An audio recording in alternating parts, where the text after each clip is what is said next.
இப்போது புதிய அறிமுகம் ஆச்சி ஹோட்டல் சாம்பார் மற்றும் ஆச்சி இடிச்ச சாம்பார் 50 கிராம் ரூபாய் 20 மட்டுமே.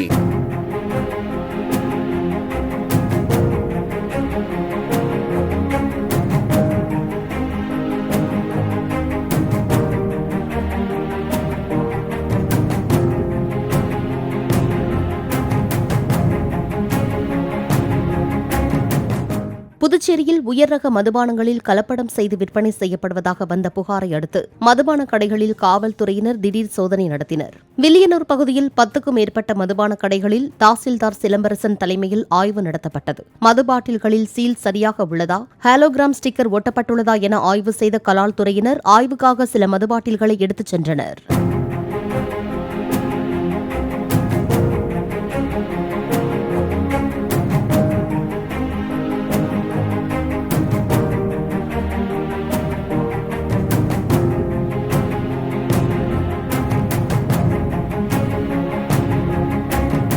இப்போது புதிய அறிமுகம் ஆச்சி ஹோட்டல் சாம்பார் மற்றும் ஆச்சி இடிச்ச சாம்பார் 50 கிராம் ரூபாய் 20 மட்டுமே.